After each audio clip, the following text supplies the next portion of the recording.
క్రీస్తునందు ప్రియ దేవుని బిడ్డలందరికీ యేసుక్రీస్తు వారి అతి శ్రేష్టమైన నామంలో శుభాభివందనలు తెలియజేస్తూ ఉన్నాను. దానియేలు గ్రంథం 1వ అధ్యాయం 3వ వచనం, సమయము సమీపించినది గనక ఈ ప్రవచన వాక్యములు చదువువాడును వాటిని విని అందులో వ్రాయబడిన సంగతులు గైకొనువాడును ధన్యుడు. సమయము సమీపించింది అనే మాట మనం వింటూ ఉన్నాం.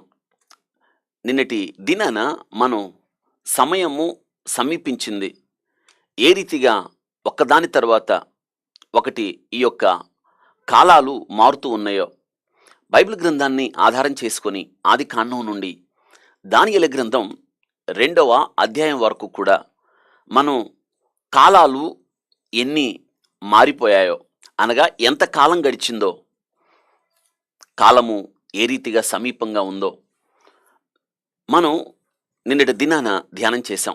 ప్రత్యేకంగా దేవుడు అంత్యకాలంలో జరగబోయే సంగతులను నెబుకద్నెజరుకి దేవుడు కలలో చూయించాడు. నెబుకద్నెజరు మనం ధ్యానం చేశాం.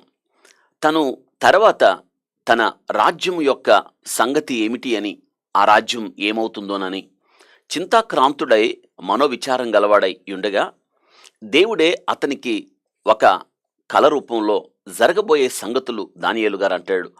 అంత్యకాలంలో జరగబోయే సంగతులు రాజా దేవుడు నీకు తెలియచేశాడు అని చెప్తాడు. నిజమే, ఆ కళ నెబుకద్నెజరు ఆ కళ కన్నాడు, కానీ ఆ కళ మర్చిపోయాడు. ఎందుకంటే అతడు ఆ కళ మర్చిపోతేనే తప్ప దానియేలుకి అంత ప్రాముఖ్యత రాదు ఆ యొక్క బబులోను సామ్రాజ్యంలో.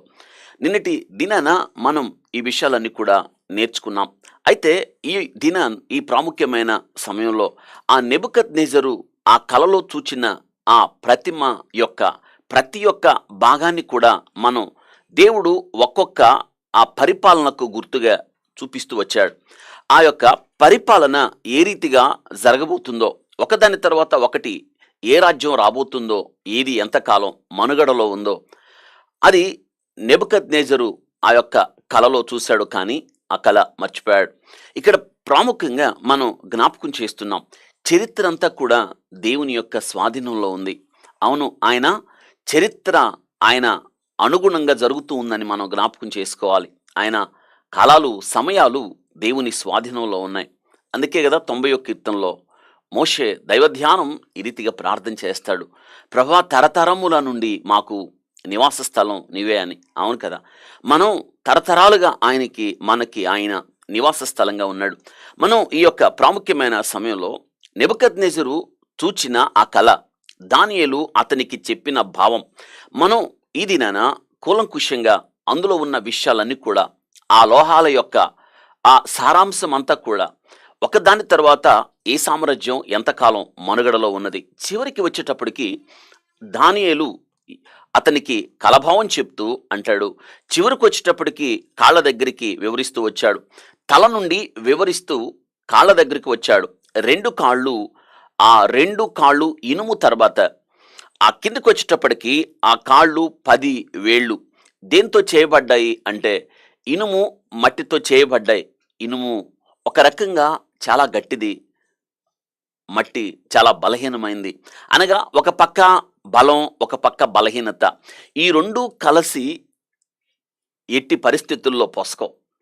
ఈ చివరి దినాల్లో గమనించండి. ఈ చివరి దినాల్లో చూడండి, ఇనుము, మట్టి, ఆ కాళ్ళు 10 వేళ్ళు, చేతి సహాయము లేకుండా తీయబడిన రాయి, ఇనుము మట్టితో చేయబడిన ఆ యొక్క ప్రతిమ నిలబడి ఉంది. దేని ఆధారంగా నిలబడి ఉంది?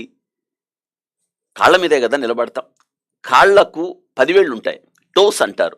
ఈ 10 వేళ్ల మీద నిలబడి ఉంది, మనందరికీ తెలుసు. నిలబడి ఉంది. అయితే దానికి బలం ఉంది అందామా? ఉండదు. ఇనుము ఉంటే బలం ఉండేది. దానికి పైనే ఇనుముతో ఒక సామ్రాజ్యం సుదీర్ఘకాలం పరిపాలించింది. ఆ ఇనుము అంతటినీ దంచింది అని దానియేలు గారు చెప్తూ ఉన్నాడు. అయితే ఇనుము దానిలోకి వచ్చి మట్టి కలిసేటప్పటికి అంత బలంగా ఉండదు, అది బలహీనంగా నిలబడి ఉంది. ఈ సమయంలో జరిగిన సంగతి ఏమిటి? చేతి సహాయము లేకుండా తీయబడిన రాయి ఆకాశము నుండి వచ్చి సరిగా ఆ యొక్క ప్రతిమకు ఎక్కడ తగిలింది? కాళ్ళ దగ్గర తగిలింది. అంతే. కాళ్ళ దగ్గర తగలడంతో ఏమైంది? ఆ ప్రతిమ తుత్తునీలుగా మారిపోయింది, చెదరగొట్టబడిపోయింది. గాలికి ప్రవాహంలో చెదరగొట్టుకుపోయి దాని ఆనవాళ్లు లేకుండా పోయాయి. అయితే చేతి సహాయం లేకుండా తీయబడిన రాయి ఆ ప్రతిమను కొట్టిన తర్వాత, తుత్తునీలుగా చేసిన తర్వాత, అది విస్తరిస్తూ భూతలమంతా ఎదిగింది, భూతలమంతా రాజ్యమైంది. ఆ చేతి సహాయము లేకుండా తీయబడిన రాయి యేసుక్రీస్తు ప్రభువారే. అంటే ఆయన భూమి మీద తన రాజ్యాన్ని స్థాపించబోతున్నాడు అని మనం నేర్చుకున్నాం. ఈ దినాన ఒక్కసారి ఆ ప్రతిమను మనం వీక్షిద్దాం. ఎందుకంటే ఇవన్నీ తెలుసుకోకుండా, ఈ యొక్క కాలము సమీపమైంది, ఇవి అంత్యకాలాలు అన్న ఆనవాళ్ళు తెలుసుకోకుండా మనం ప్రకటన గ్రంథంలోకి వెళ్ళలేం. ఎందుకంటే వీటన్నిటిని మనం కూలంకుషంగా అర్థం చేసుకున్న తర్వాత మాత్రమే మనం ప్రకటన గ్రంథంలోకి మనం వెళ్ళగలుగుతాం. ఎందుకంటే ప్రకటన గ్రంథం మొదటి అధ్యాయం అయిపోయిన తర్వాత 2-3 అధ్యాయాలలో మనం సంఘాల గురించి చదువుతాం. అప్పటికి యోహాను గారి కాలానికి భూమి మీద ఆ యొక్క చిన్న ఆసియా, టర్కీ ప్రాంతంలో ఉన్న ఆ 7 సంఘాలకి ఉత్తరాలు రాయడం మనం చూస్తాం. ఆ ఉత్తరాలు ఆనాటి యొక్క క్రైస్తవ సంఘాలలో ఉన్న లోపాలు ఎత్తి చూపిస్తూ వాటిని సార్వత్రిక సంఘానికి అన్వయింపుగా వ్రాయబడ్డాయి ఆ యొక్క లేఖలు. అనగా నేటి కాలంలో ఆ లేఖలు చదవడం ద్వారా మనం ఆ లేఖలలో ఆ దినాన దేవుడు ఆ సంఘాలలో గుర్తించిన తప్పితాలు, ఆ సంఘాలలో 7 సంఘాలలో గుర్తించిన ఆ యొక్క తప్పులు దేవుడు ఎత్తి చూపించి సరిచేసుకోమని చెప్పాడు. అంటే నేటి కాలం అవన్నీ కూడా భూమి మీద ఉన్న సార్వత్రిక సంఘానికి వర్తిస్తాయి. ఆ యొక్క ఉత్తరాలు ప్రతి క్రైస్తవునికి, ప్రతి క్రైస్తవురాలికి ఆ ఉత్తరాలు వర్తిస్తాయి. వాటిల్ని మనం చదువుకొని ధ్యానం చేసి వెళ్ళిపోతాం వేగంగా. ఇక 4వ అధ్యాయం దగ్గర నుండి మనకి నేర్చుకోవాలి ప్రకటన గ్రంథం. బాగా అర్థం చేసుకోవాలంటే ఈ చరిత్ర మీకు ఖచ్చితంగా తెలియాల్సిందే.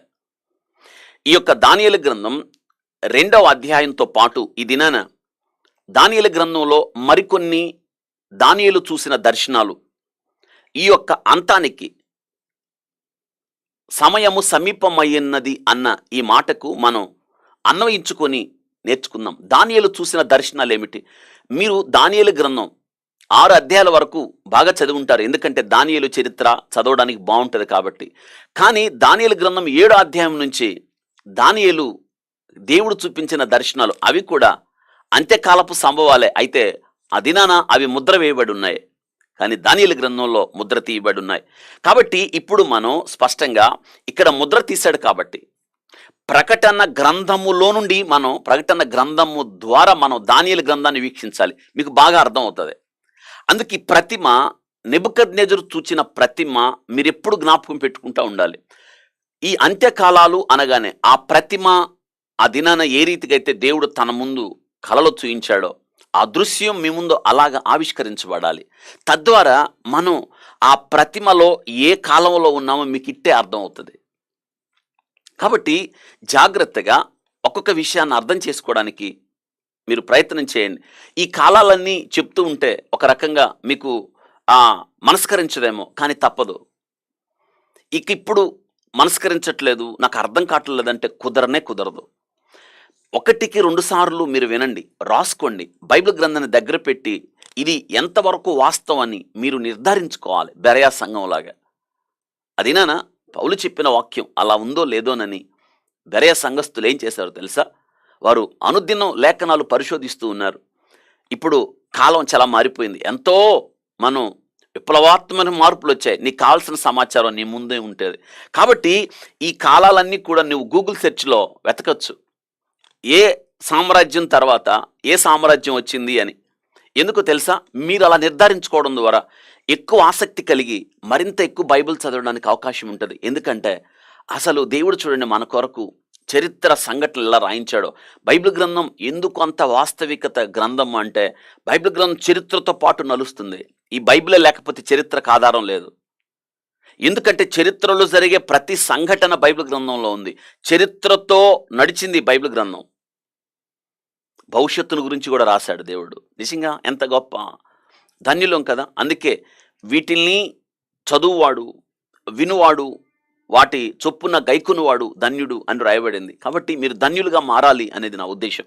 కాబట్టి ఈ యొక్క దానియేలు గ్రంథం 2వ అధ్యాయంలో రాయబడిన సంగతులు, ఆ నెబుకద్నెజరు చూసిన ఆ దర్శనము యొక్క సంఘటన ఈరోజు మీకు వివరంగా చెప్తాను.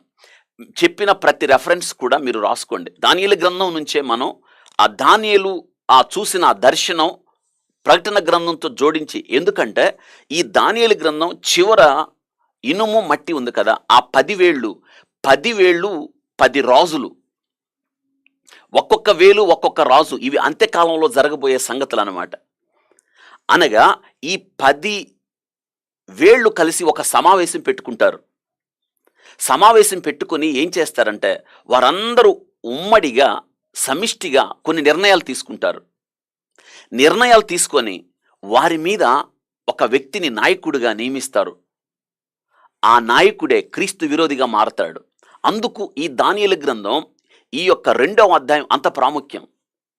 ఇప్పటికే ఈ 10 రాజ్యాలు ఏమిటో ఒక కూటమిగా ఏర్పడడం అనేది జరిగిపోయింది. వాటికి చాలా దేశాలు మద్దతు ఇస్తున్నాయి. ఇది అంత్యకాలంలో జరగబోతుంది. ఇది జరిగింది. దాని విధి విధానాలు ప్రకటించబోతున్నారు త్వరలో. ఈ సత్యాన్ని తెలుసుకోవాలి మనం. ప్రపంచం ఏ రీతిగా వెళ్తుందో నువ్వు తెలుసుకోవాలి. ప్రపంచంలో జరుగుతున్న మార్పులు బైబిల్కు అనుగుణంగా బైబిల్లో చెప్పినట్లుగా ఏ రీతిగా జరుగుతుంది నువ్వు తెలుసుకోవాలి. అంత్యక్రీస్తు వాడు బయటపడే సమయం ఆసన్నమైంది. క్రీస్తు విరోధి పాలన వస్తుంది. 666 ముద్ర ఇక్కడి నుంచే వస్తుంది. ఇది గుర్తుపెట్టుకోవాలి. అందుకే ఈ యొక్క విగ్రహం, ఆయన దర్శనంలో చూసిన ఆ విగ్రహం నీకు అర్థం కాకపోతే ఏం అర్థం కాదు. ప్రకటన గ్రంథం ఊరికే చదివితే అర్థమవుతుంది అనుకుంటున్నారా? ఇదంతా తెలుసుకోవాలి. అందుకే నేను మీకు పరిచయం చెప్పేటప్పుడు ప్రకటన గ్రంథం గురించి నేను మళ్ళీ జ్ఞాపకం చేశాను. ప్రకటన గ్రంథాన్ని మనం ధ్యానం చేస్తున్నామంటే బైబిల్ ధ్యానం చేస్తున్నామని అర్థం. ఎందుకంటే ప్రకటన గ్రంథాన్ని మనం చదువుతుంటే ఆది కాండము నుండి యోధా పత్రిక వరకు కూడా మనం చదువుతూ ఉన్నామని, ధ్యానిస్తున్నామని జ్ఞాపకం చేసుకోవాలి. ప్రకటన గ్రంథంలో ఒక విషయం మిగతా పుస్తకాల్లో ఎక్కడో చోట ఉంది. అనగా ఈ యొక్క బైబిల్ గ్రంథంలో మిగతా పుస్తకాల్లో రాయబడి ఉన్న ప్రవచనాలన్నీ కూడా అన్నీ కలిసి వచ్చి ఇక్కడ అవుతున్నాయి. ఇక్కడ ప్రకటన గ్రంథంలో ల్యాండ్ అవుతున్నాయి అన్నమాట.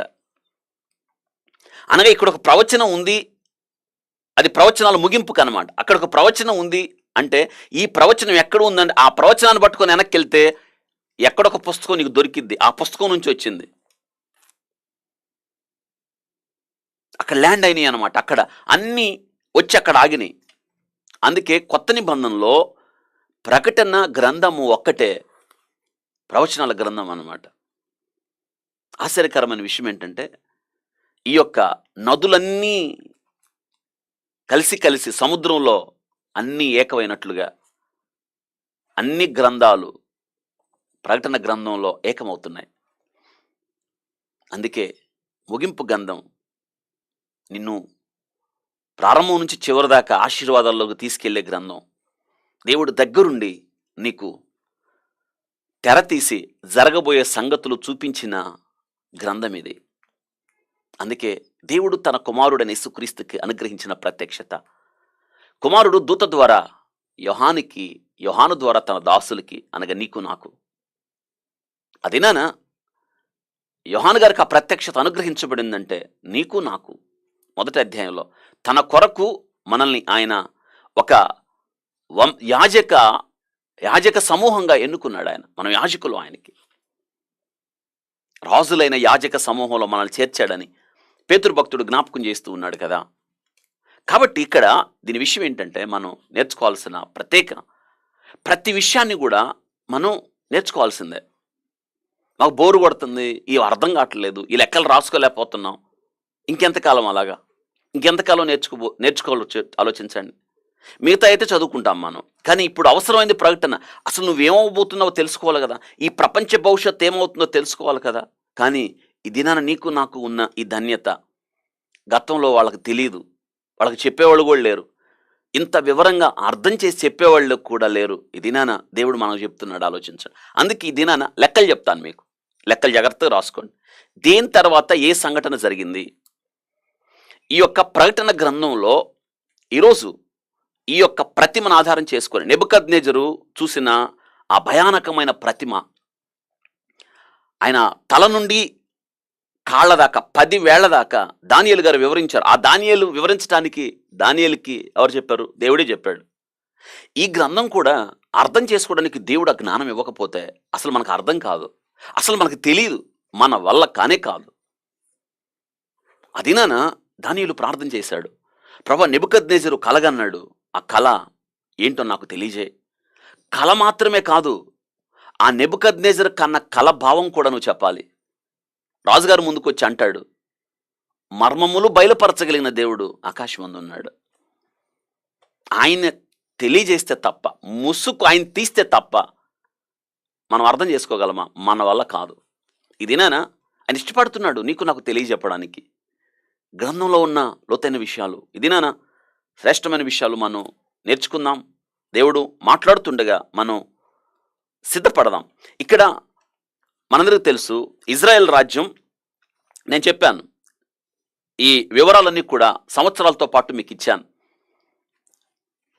నిన్నటి దినాన ఇజ్రాయెల్ రాజ్యం 2 ముక్కలైంది, మనందరికీ తెలుసు. ఉత్తర దక్షిణ రాజ్యం. దక్షిణ రాజ్యం 70 సంవత్సరాలు బబులోను చెరకు వెళ్ళింది. నెబుకద్నెజరు క్రీస్తు పూర్వం 606వ సంవత్సరంలో వచ్చి దాడి చేశాడు. 3 దఫాలుగా దాడి చేశాడు. అయితే దానియేలును, షద్రకు మేషకు అబేద్నెగోలను బానిసలుగా పట్టుకుని వెళ్ళాడు నెబుకద్నెజరు. నెబుకద్నెజరు యొక్క పరిపాలన 2వ సంవత్సరంలో అతడు దర్శనం కన్నాడు, కలొచ్చింది అని మనం తెలుసుకున్నాం క్లుప్తంగా. ఆ ప్రతిమను గురించి వివరాలు, దేని తర్వాత ఏది పరిపాలించిందో నిన్నటి దినాన జ్ఞాపకం చేసుకున్నాం. ఇప్పుడు ప్రత్యేకంగా ఈ సమయమందు ఆ ప్రతిమలో ఉన్న వివరాలు, దేవుడు మన కొరకు దాచి ఉంచిన భవిష్యత్తు విషయాలు మనం నేర్చుకుందాం. ఆ ప్రతిమ, ఆ లోహం దేన్ని చూపిస్తున్నాయో దానిని ప్రకటన గ్రంథంలో ఉన్న మరికొన్ని దేవుడు యోహానుకు చూయించిన దర్శనాలు. మనం 3వ వచనం దగ్గరే ఉన్నాం, కానీ ఈ దినాన దాదాపు అన్ని అధ్యాయాలలో ఈ యొక్క ప్రతిమలో వివరాలు ఉన్నాయి, దానికి సంబంధించిన వివరాలు. అనగా క్రీస్తు విరోధి యొక్క ఆనవాళ్ళు ఇందులో ఉన్నాయి.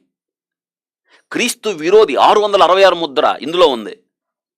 మిగతా దర్శనాలు కూడా క్లుప్తంగా ఈ ప్రతిమను మనం నేర్చుకుంటున్నాం కాబట్టి వివరాలు. ఆ ప్రతిమను గురించి దానియేలు వివరణ మనం నేర్చుకుంటున్నాం కాబట్టి దేవుడు మనకేమి నేర్పిస్తున్నాడో తెలుసుకుందాం. జాగ్రత్తగా మీరు వినండి. ఒక్కసారి కాదు, 2 సార్లు. మీరు నాకు పూర్తిగా ఇది అర్థమైంది. దీన్ని నేను తెలుసుకోగలను.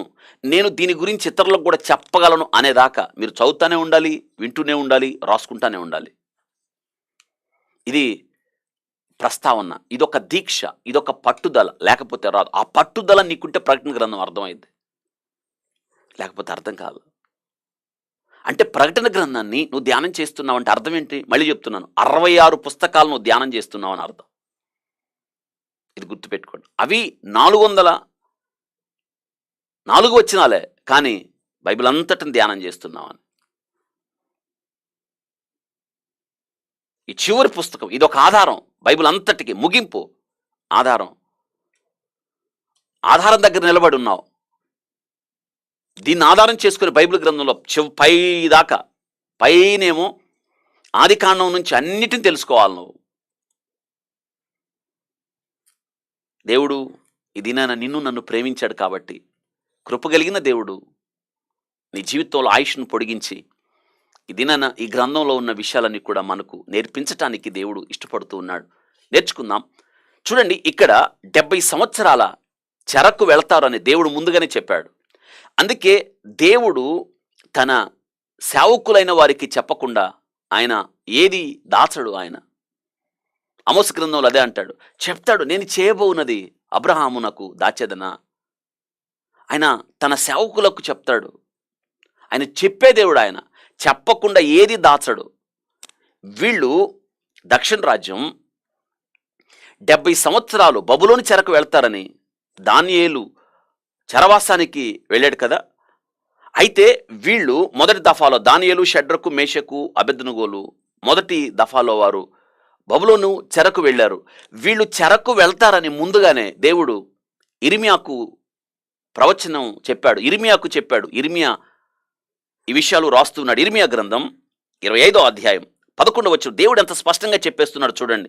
11వ అధ్యాయం ఇర్మియా గ్రంథం 25వ అధ్యాయం 11వ వచనం. ఈ దేశమంతయు పాడుగాను, చూడండి, ఈ దేశమంతయు పాడుగాను నిర్జనముగాను ఉండును. ఈ జనులు 70 సంవత్సరాలు బబులోను రాజునకు దాసులుగా ఉందురు. చూసారా, 70 సంవత్సరాలు ఏంటంట దాసులుగా ఉంటారు అంటున్నాడు. దాసులుగా చూడండి, తన చేయబోనది, తన సంకల్పించిన దాన్ని ఆయన చెప్పకుండా ఉండలేడు అని మనం జ్ఞాపకం చేసి 29వ అధ్యాయం దానియేలు గ్రంథం 29వ అధ్యాయం 18 నుండి మనం చూస్తాం. 18 నుండి 30 వచనాల వరకు చూస్తే అక్కడ జరిగిన సంగతి అంతా కూడా వ్రాయబడి ఉంది. అక్కడ ఏం జరిగిందో, జరగబోతుందో. 18 నుండి యెహోవాకు వారు విననొల్లని వారై నేను పెందల కన్నా లేచి ప్రవక్తలైన నా సేవకుల ద్వారా వారి యొద్దకు పంపిన నా మాటను ఆలకింపకపోయిరి గనుక నేను ఖడ్గము చేతును, క్షామము చేతును, తెగులు చేతును వారిని హింసించు భూరాజులన్నిటిలో వారిని ఇటు అటు చెదరగొట్టుదును. నేను వారిని తోలివేయి జనులందరూ శాపాస్పదముగాను, విస్మయ కారణముగాను, అపహాస్యాస్పదముగాను, నిందాస్పదముగాను ఉండునట్లు వారిని అప్పగించుచున్నానని యెహోవా సెలవిచ్చుచున్నాడు. నేను యెరూషలేమును నుండి బబులోనుకు చెరగొనిపోయిన వారులారా, మీరందరూ యెహోవా ఆజ్ఞలను ఆలకించుడి. చూసారా, ఇక్కడ మనం ప్రత్యేకంగా 29వ అధ్యాయం 18 నుండి 20 వచనాలు, మిగతాది కూడా చదివేసేయండి. 30 వచనాల దాకా చదవచ్చు. అక్కడ జరిగిన సంగతులు దేవుడు అంటున్నాడు, ఇది ఇంకా జరగల, ముందుగానే చెప్పేశాడు. ఇర్మియా ఇవి బోధించే సమయానికి ఇంకా ఈ యొక్క యూదులు అనాలి వారిని, ఆ 2 గోత్రాలు, వారు ఇంకా బబులోను చెరకు వెళ్ళలేదు, ముందుగానే చెప్పేశాడు దేవుడు. అనగా దేవుడు చూడండి ఎంత స్పష్టంగా పరిశుద్ధ గ్రంథం జరగబోయే సంగతులు దేవుడు తెలియజేస్తున్నాడు. నేటి కాలం రేపటి దినాన జరగబోయే సంగతులు కూడా 4వ అధ్యాయం నుండి ప్రకటన గ్రంథం అవి భవిష్యత్తులో జరగబోతున్న సంగతులు, వాటన్నిటినీ దేవుడు నీ ముందు ఆవిష్కరించాడు. ఆయన నీకు చెప్పాలని, దాని వివరాలు నీకు తెలియజేయాలని, నిన్ను జ్ఞానవంతుడిగా మార్చాలని, ఒక వివేకిగా నిన్ను నన్ను మార్చాలని దేవుడు ఇష్టపడుతున్నాడు. కాబట్టి దేవుడు ముందుగానే చెప్పాడు. మనందరికీ తెలుసు, 606వ సంవత్సరం వారు బబులోను చెరకు కొనిపోబడ్డారు. నెబుకద్నెజరు వచ్చాడు, ధ్వంసం చేశాడు, నాశనం చేశాడు. దోచుకున్నాడు. అనేక మంది యవ్వనులను కత్తి చేత చంపాడు. పైగా పసిపిల్లల్ని గోడకేసి కొట్టాడు. దేవాలయంలో ఉన్న సువర్ణ అన్నిటినీ బంధించి తీసుకుని వెళ్ళాడు, మనందరికి తెలుసు. కాబట్టి అందుకే ఇక్కడ మనం ప్రత్యేకంగా ప్రవచన వాక్యములు అనగా భవిష్యత్తులో ఖచ్చితంగా జరుగుతాయి. దేవుని కాలపట్టిక ఉంది. ఆ కాలపట్టికలో ప్రతి ఒక్క ప్రవచనం కూడా జరుగుతుంది. అందుకే ఇక్కడ మనం ప్రత్యేకంగా దానియేలుకు దేవుడు చూపించిన విషయాలు మనం నేర్చుకుంటూ ఉన్నాం. దానియేలు గ్రంథం 2వ అధ్యాయంలో ఆ ప్రతిమ యొక్క వివరాలు ఉన్నాయి. నెబుకద్నెజరు ఏం జరిగింది అంటే, నెబుకద్నెజరు తన ఏలుబడి యందు 2వ సంవత్సరమున కలలు కనెను. అందును గూర్చి ఆయన మనస్సు కలతపడగా ఆయనకు నిద్ర పట్టకుండెను. ఆ ప్రతిమను చూసి, ఆ కలలో ఆ దర్శనాన్ని చూసి, అది దేవుడే ఇచ్చాడు. అందుకే దానియేలు అంటున్నాడు, అంత్యకాలములో జరగబోయే సంగతులు దేవుడు రాజా నీకు తెలియజేశాడు అంటున్నాడు. 29వ వచనంలో చూడండి, మీకు అర్థమవుతుంది. రాజా ప్రస్తుత కాలము గడిచిన పిమ్మట ఏమి జరుగునో అనుకొని తాము పడక మీద పరుండి మనోచింత గలవారై ఉండగా మర్మములను బయలుపరచువాడు కలగబో దాన్ని తమరకు తెలియజేసను. చూసారా, గమనించండి. ఇక్కడ ఈ యొక్క వాక్య భావాలు దానియేలు చెప్తున్నాడు. తమరి రాజా ప్రస్తుత కాలము గడిచిన పిమ్మట. ఈరోజు మీకు ఎప్పుడైనా ఆలోచన వచ్చిందా, ఏం జరగబోతుంది? లోకంలో చాలామంది కనిపెడుతూ ఉన్నారు తెలుసా, ఏం జరగబోతుంది అని. ఎంతోమంది శాస్త్రవేత్తలు కనిపెడుతున్నారు ఏం జరగబోతుందని. కానీ వారు ముగింపుకు ఇచ్చే భాష్యం వేరు వాళ్ళు. కానీ బైబిల్ చెప్తున్న భాష్యం వేరు. ఇది నీకు నాకు తెలుసు. ఎందుకంటే మనం యెహోవా తన భక్తులకు తన మర్మాన్ని తెలియజేశాడు, రహస్యాన్ని తెలియజేశాడు. రహస్యములను బయలుపరచగలిగిన దేవుడు ఆకాశం అందున్నాడు. మనం ఆయన బిడ్డలం, ఆయన పిల్లలం. అందుకే మనకు చెప్పకుండా ఆయన ఏది చేయడు. లోకంలో మిగతా వారికి నీకు నాకున్న గొప్ప ఆధిక్యత అది. నీకు నాకు ఉన్న గొప్ప స్థితి దేవుడిచ్చాడు. ఇట్టి స్థితి గలవారు ధన్యులని చెప్తుంది అదే. ఇజ్రాయేలు నీ భాగ్యము ఎంత గొప్పది, యెహోవా విమోచించిన నిన్ను పోలినవాడు ఎవరు అని. లోకంలో ఎవరికి లేని గొప్ప ఆధిక్యత, ఈ సంపద, ఈ భవిష్యత్తు జ్ఞానం నీ దగ్గర నా దగ్గర ఉంది. దేవుని వాక్యాన్ని చదివి దాన్ని ధ్యానం చేయడం ద్వారా. ఆ మాటలు అర్థమవుతున్నాయి కదా. స్పష్టంగా అర్థం చేసుకోవడానికి ప్రయత్నం చేయండి. ఇంతకాలం అర్థం కాకపోయినా పర్లేదు, ఇక్కడ నుండి అయినా మీరు ప్రభువా ఇప్పుడు నేను అర్థం చేసుకోవడానికి నా జ్ఞానం చాలదనైనా నీవు నా జ్ఞానం ఇవ్వు ప్రభు అంటే చాలు. ఎందుకంటే ఆయన ఎవరికైనాను జ్ఞానము కొదువుగా ఉంటే అది ఆయన అడగాలి. ఆయన ఎవరిని గద్దించక ధారాళంగా జ్ఞానాన్ని ఇచ్చే దేవుడు ఆయన. జ్ఞానాన్ని ఇస్తాడు ఆయన. జ్ఞానమును ఇచ్చు దేవుడు ఆయన. ఆయన అడగండి, జ్ఞానాన్ని ఇస్తాడు. నెబుకద్నెజరు తన పరిపాలన 2వ సంవత్సరంలో ఆయనకు ఒక ఆలోచన వచ్చింది. ఏం జరగబోతుంది, ఏం జరగబోతుంది ప్రపంచానికి, నా రాజ్యం తర్వాత నా రాజ్యం యొక్క సంగతి ఏంటి అని మనోచింత గలవాడై పండుకున్నాడు. దేవుడు అతనికి ఏం జరగబోతుందో తెరతీసి చూపించాడు. తెర తీయడం అంటే అదే కదా, అపోకోలిప్స్ అనుకున్నాం. అంటే తెర తీయడం, తెర తీసి చూపించటం అన్నమాట. దేవుడు అతనికి దర్శనం చూపించాడు. ఆ దర్శనంలో అతడు ఒక భయానకమైన ప్రతిమను చూశాడు. ఆ ప్రతిమను చూశాడు. ఆ ప్రతిమను చూసేటప్పటికల్లా ఆ కలవరంతో అతడు చూసిన కలను మర్చిపోయాడు. అదే మనం ఈ 2వ అధ్యాయం అంతా మనం నేర్చుకుంటాం. రాజు మనోవిచారం చేత, అనగా రాజును ఆ కళ, ఆ చూసిన దర్శనం అనుకోవచ్చు, లేదా ఆ కళలో అతడు చూసిన ఆ ప్రతిమ భయానకంగా ఉన్నది. అందుకే రాజు కలతపడి ఆ కళ మర్చిపోయాడు. అందుకే తన ఆస్థానంలో ఉన్న శకునుగాండ్రను, జ్యోతిష్కులను, గారడీ వాళ్ళను, ఆ గారడి విద్య గల వారిని, మాంత్రికులను, కల్దీలను అందరినీ పిలువనంపించాడు. రాజుగారు పిలువనంపించి వాళ్ళందరికీ చెప్తున్నాడు. ఏమనంటే, నేను కలగన్నాను, దాని భావాన్ని చెప్పండి అనగానే వారు అన్నారు, కల చెప్పండి, తక్షణం దాని భావాన్ని చెప్తామని. నెబుకద్నెజరు అన్నాడు, కల కూడా మర్చిపోయాను, ఆ కల కూడా మీరే చెప్పాలి అన్నాడు. వాళ్ళకి ఒక్కసారి ఏం పాలు పోలేదు. కల చెప్తే కలభావం చెప్తారు, కానీ ఆ కల కూడా మమ్మల్ని చెప్పమంటున్నాడు ఏంటి అని అందులో ఒకడు అన్నాడు. అందుకు కల్దీలు ఇలాగూ ప్రత్యుత్తరం ఇచ్చరి. 10-11 వచనాలు. రెండో అధ్యాయం 10-11. భూమి మీద ఏ మనుష్యుడును రాజు అడిగిన సంగతి చెప్పజాలడు. ఎవడు కూడా చెప్పలేడు. ఏ చక్రవర్తియు అధికారము అధికారియు శకున గాని యొద్దను, గారడి విద్య గాని యొద్దను, కల్దీని యొద్ద కాని ఇట్టి సంగతి విచారించలేదు. రాజు విచారించిన సంగతి బహు అసాధారణమైంది. అవును, ఇది మనుషుల వల్ల కాదు. మనుషులు ఎవరు చెప్పలేరు, వాళ్ళే ఒప్పుకున్నారు. అసాధారణమైనది దేవతలు కాక మరెవరు ఈ సంగతి చెప్పజాలరు. దేవతల నివాసము శరీరుల మధ్య ఉండవు కదా. వాళ్ళు ఇచ్చిన సమాధానం ఎవ్వరు చెప్పలేరు. ఇది తేల్చేశారు. ఎవ్వరూ చెప్పలేరు. కానీ దేవుని బిడ్డలు చెప్పాలి. ఎందుకు? వారికి దేవుడు జ్ఞానం ఇస్తాడు కాబట్టి. తమ దేవుని ఎరుగు వారు బలము కలిగి గొప్ప కార్యాలు చేస్తారని దానియేలు చెప్తాడు. యెహోవా మర్మం ఆయన భక్తులకు తెలిసే ఉన్నది అంటున్నాడు కదా. అవునండి, మర్మములు బయలుపరచగలిగిన దేవుడు ఆకాశం ముందు ఉన్నాడు. తాను సంకల్పించిన దానిని తన సేవకులకు భక్తులకు చెప్పకుండా, తన బిడ్డలకు చెప్పకుండా యెహోవా ఏది చేయడు. రాజు విచారించుచున్న ఈ సంగతి బహు అసాధారణం దేవతల కేక. మరెవరో ఈ సంగతి తెలియజెప్పరు. దేవతల నివాసాలు శరీరాల మధ్య ఉండవు కదా. ఈ మాట అనగానే రాజుగారికి పట్టలేని ఆగ్రహం వచ్చింది. 12వ వచనంలో రాజు కోపం తెచ్చుకొని అత్యాగ్రహము గలవాడై బబులోనులో జ్ఞానులందరినీ సంహరించవన్నని ఆజ్ఞ ఇచ్చెను. అవును, బబులోనులో ఉన్న జ్ఞానులందరినీ, ఆ జ్ఞానుల కోవలో ఉన్నాడు దానియేలు, షడ్రకు, మేషకు, అబేద్నెగోలు. వాళ్ళు కూడా మరణ శాసనం కిందకు వచ్చేశారు. అందరినీ చంపమని ఆజ్ఞ ఇచ్చాడు. అయితే దానియేలుకి ఈ విషయం తెలిసింది.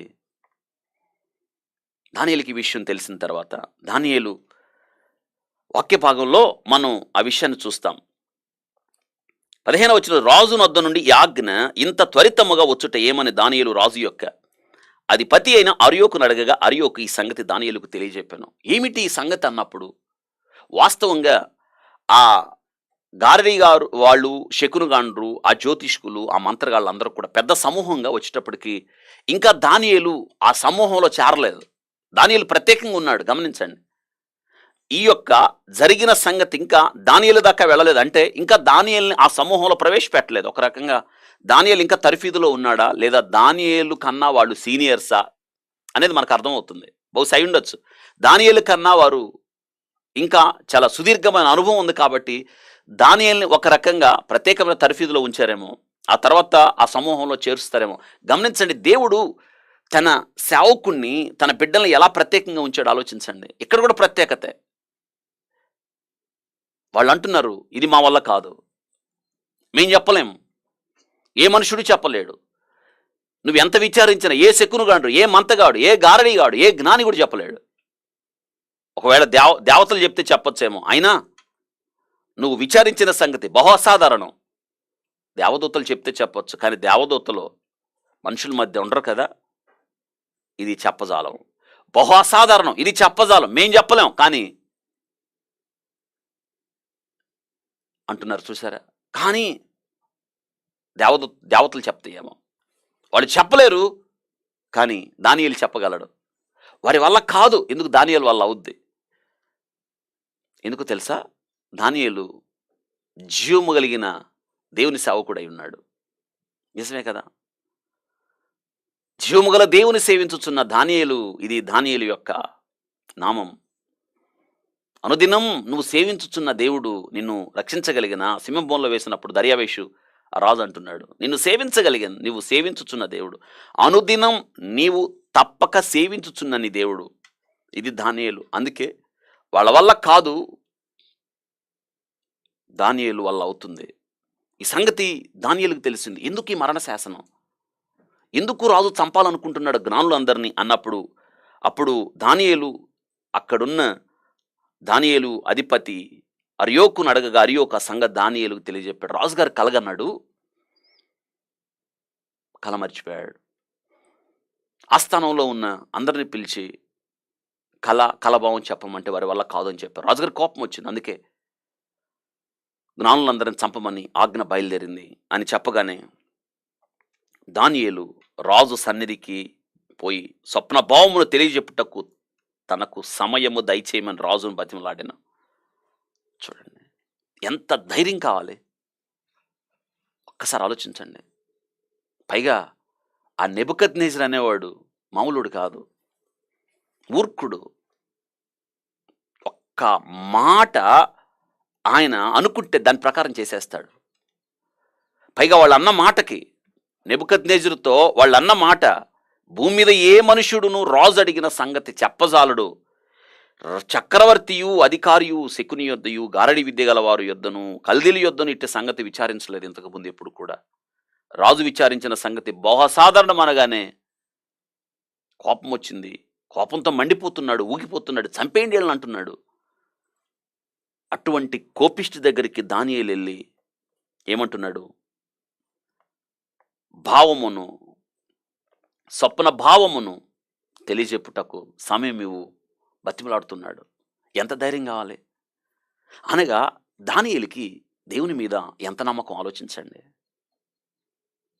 సమయం ఇచ్చాడు రాజు చూడండి. అనగా ఎక్కడికి మీకు ఒక విషయం అర్థమవుతుంది. ఇలా ఎవరు అడగలేదు, అక్కడ ఉన్న వాళ్ళు. సమయం ఎవరు అడగలేదు. నువ్వెందుకు అడుగుతున్నావు సమయం? ఎందుకు అడుగుతున్నావు? ఇప్పుడే చెప్పు అనంటే ఏంటి పరిస్థితి? లేదు, అలా జరగదు. ఎందుకో తెలుసా? చరిత్ర దేవుని ఆధారంగా నడుస్తుంది. భూమి మీద జరిగే ప్రతి సంఘటన దేవుని చిత్తానుసారంగా జరుగుతుంది. దేవునికి తెలియకుండా ఏది జరగదు. ప్రతి సంఘటనలో దేవుని హస్తాన్ని మనం చూడగలుగుతాం. దేవుని కనులకు మరుగైంది ఏదీ లేదు. అలా జరగనిచ్చాడు ఆయన. తెలుసా, మన జీవితంలో కూడా అంతే. నీ జీవితంలో జరిగే ప్రతి సంఘటన, ఇప్పుడు కావచ్చు ప్రస్తుత జరుగుతున్న సంఘటనలు, లేదా భవిష్యత్తులో జరిగే ప్రతి సంఘటన, కాలాలు దేవుని స్వాధీనంలో ఉన్నాయన్న సంగతి మనం ఎప్పుడు మర్చిపోకూడదు. ధైర్యం తెచ్చుకోవాలి. అలా జరగనిస్తాడు ఆయన. అవును కదా, అలా జరగనిస్తాడు. దానియేలు సమయం తీసుకున్నాడు. తన స్నేహితులతో కలిసి ఇంటికి వెళ్ళాడు ప్రార్థన చేయడానికి. చూసారా, ప్రార్థన చేసేటప్పుడు దానియేలు 17వ వచనం, ఇంటికి పోయి తన స్నేహితులు హనన్యాకు మిషాయలకు అజర్యాకు సంగతి తెలియజేస్తాను.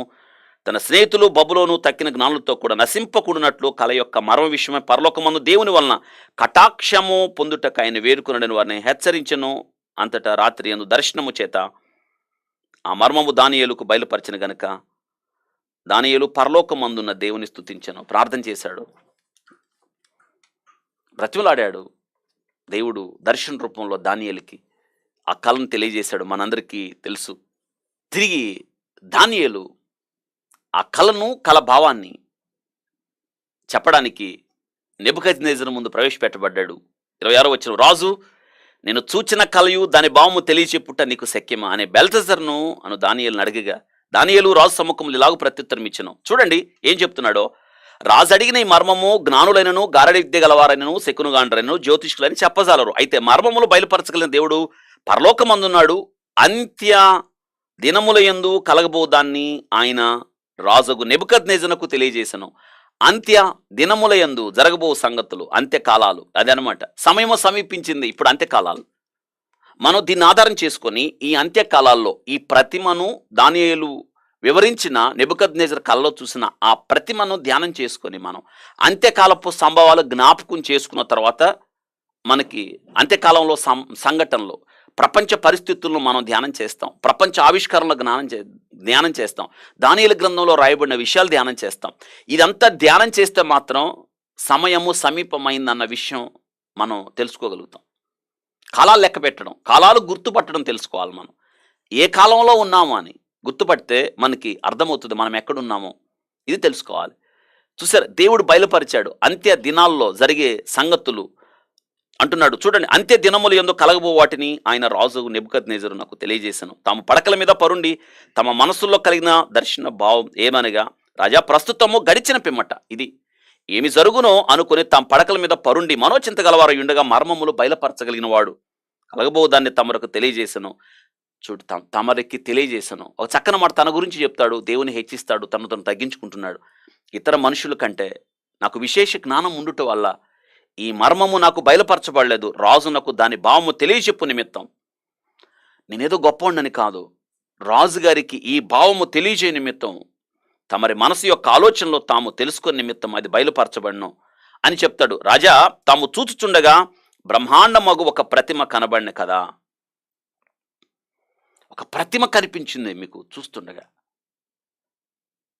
మొదలుపెట్టాడు దానియేలుకి, నెబుకద్నెజరుకి ఏ కళ అయితే ఇచ్చాడో దానియేలుకి దర్శన రూపంలో ఇచ్చాడు.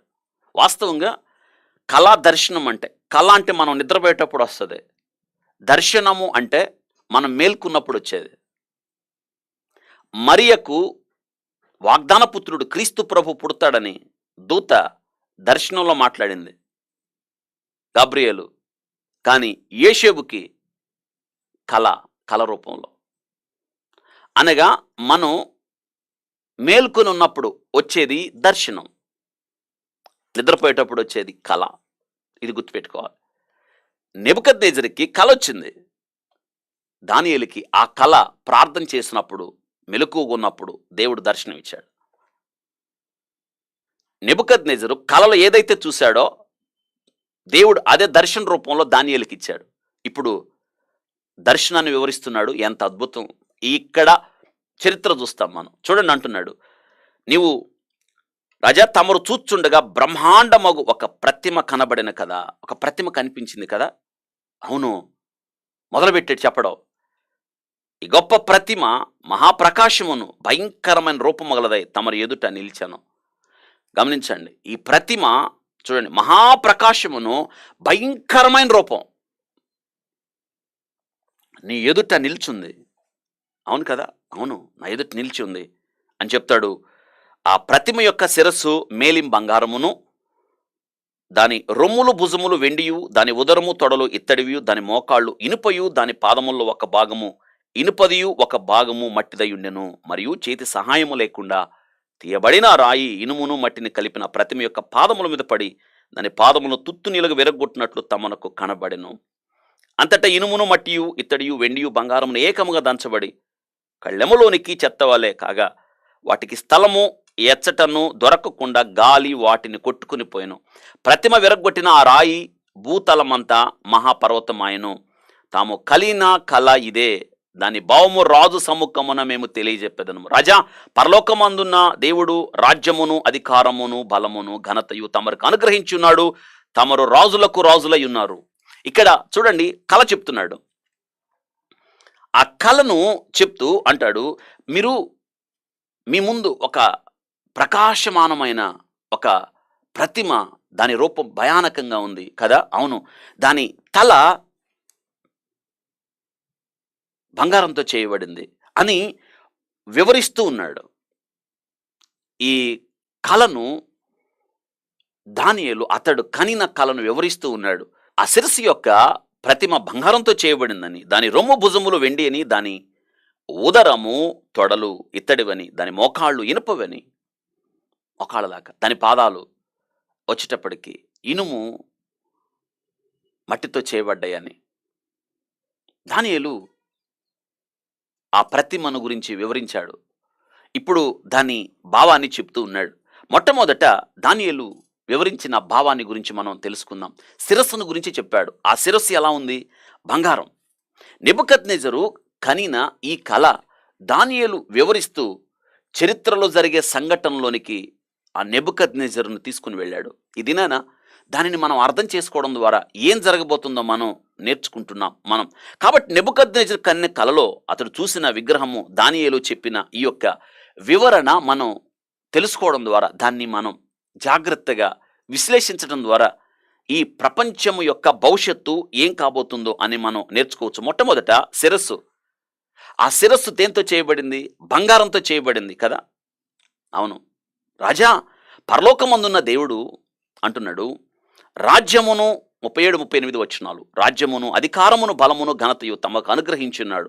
తమరు రాజులకు రాజై ఉన్నారు. ఆయన మనుషులు నివసించు ప్రతి స్థలమందు మనుషులేమి భూజంతువులను ఆకాశ పక్షులను అన్నిటినేమిటి ఆయన తమరి చేతికి అప్పగించున్నాడు. వారందరూ మీద తమరికి ప్రభుత్వం అనుగ్రహించి ఉన్నాడు. తామే ఆ బంగారపు శిరస్సు.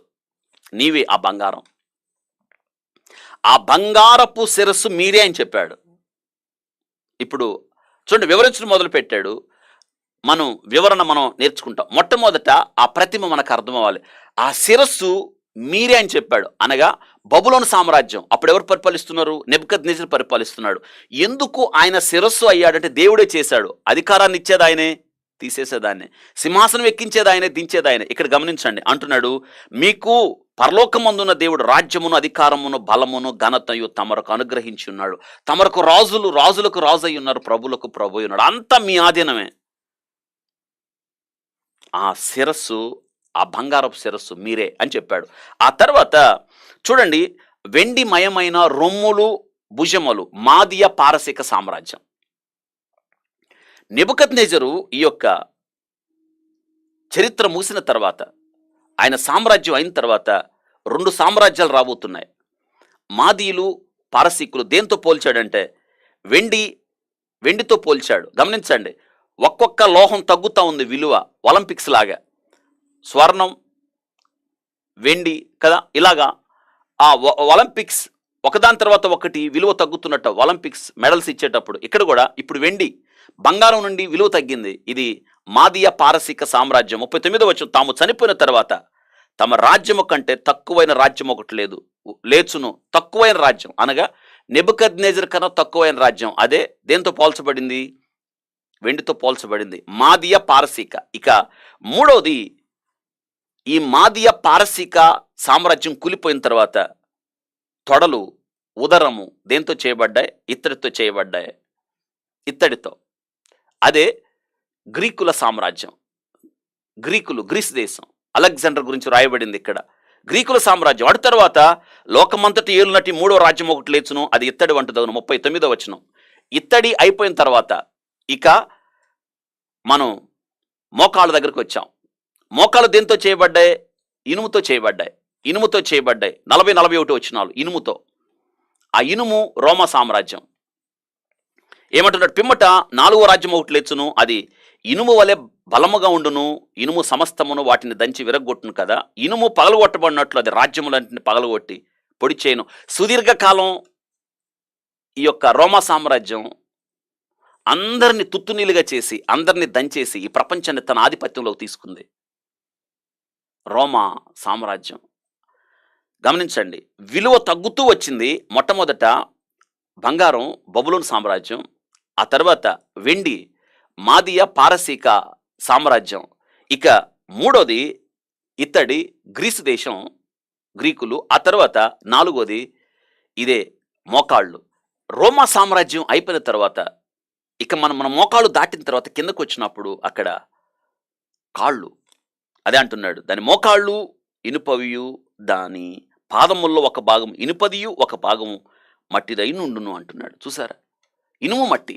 ఈ పాదాల దగ్గరికి వచ్చేటప్పటికల్లా నెబుకద్నెజరు ఏం చూశాడు అంటే, ఇనుము మట్టితో చేయబడిన పాదాలు. ఇనుము ఒక పక్క బలమైందిగా, మట్టి ఒక పక్క బలహీనమైందిగా, అది పొసకకుండా బలహీనమై ఉంటుంది అని చెప్పాడు. ఇది అతను చూసిన 5వ సామ్రాజ్యం. గమనించండి, ఆ ప్రతిమలో 5 సామ్రాజ్యాలు ఉన్నాయి. మొట్టమొదట బబులోను సామ్రాజ్యం, 2 మాదియ పారసీక సామ్రాజ్యం, 3 గ్రీకుల సామ్రాజ్యం, 4 రోమా సామ్రాజ్యం, 5 ఇనుము మట్టి పొసకని ఈ 10 వేళ్ళు ఆధారం మీద నిలబడి ఉంది ఆ ప్రతిమ. అనగా బలం ఉండదు, బలహీనమైందే. ఇక్కడ చూడండి, అప్పుడేం జరిగింది? ఆ ప్రతిమను చూస్తూ ఉండగా ఎక్కడి నుంచో చేతి సహాయం లేకుండా ఆకాశము నుండి వచ్చిన ఒక రాయి చూడండి, ఆ ప్రతిమను ఎక్కడ కొట్టింది? ఆ ప్రతిమకు ఎక్కడ తగిలింది అంటే, ఆ 10 వేళ్ల ఆధారంగా నిలబడి, కాళ్ళ మీద ఆధారంగా నిలబడి అక్కడ. ఎందుకంటే అప్పుడున్న రాజ్యం అదే. మిగతా దానికి ముందున్న ఆ 4 సామ్రాజ్యాలు కూలిపోయాయి. అదే కదా మనం అనుకున్నాం. ఇప్పుడు మిగిలిన్నది అదే, 5వది. కాబట్టి ఆ రాయి, వాక్యంలో రాయబడింది, చేతి సహాయము లేకుండా తీయబడిన ఆ రాయి ఇనుమును మట్టిని కలిసిన ఆ ప్రతిమ యొక్క పాదముల మీద పడి, అక్కడే పడి, అదే చూస్తున్నాం 34వ వచనం, దాని పాదములను తుత్తునీయులుగా విరగొట్టునట్టు తమకు కనబడెను. అలా ఆ రాయి వచ్చి కొట్టగానే ఆ పాదాలు కూలిపోయాయి, తుత్తునీలుగా అయిపోయాయి. అంతటా ఇనుము, మట్టియు, ఇత్తడియు, వెండియు, బంగారం ఏకముగా దంచబడి కళ్ళెములోనికి చెత్త కాగా వాటి స్థలము ఎచ్చటను దొరకక గాలి వాటిని కొట్టుకొని పోయెను. అప్పుడు ఆ రాయి భూతలమంతా, ఆ రాయే క్రీస్తు స్థాపించే రాజ్యం. జాగ్రత్తగా ఇప్పుడు మీరు వినాలి. ఇదంతా కూడా మనం చదివితే అర్థమైంది. ఇప్పుడు ఇందులో ఉన్న విషయాలు నేను మీ దృష్టికి తేవడానికి ఇష్టపడుతున్నాను. జాగ్రత్తగా ఇనుము మట్టి మిళితమైన 10 వేళ్ళు అంత్యకాలంలో, ఆ మాటలు రాసుకోండి. ఇనుము మట్టి మిళితమైన 10 వేళ్ళు, ఇటు 10 వేళ్ళు, ఇటు 10 వేళ్ళు. అంత్యకాలమందు 10 మంది రాజులతో నిర్మించబడే ఒక సామ్రాజ్యం. అంత్యకాలం అయితే ఇంకా అది నిర్మించబడలేదు, పూర్తి స్థాయిలో అధికారంలోకి రాలేదు. అయితే ఏర్పాట్లయితే జరుగుని.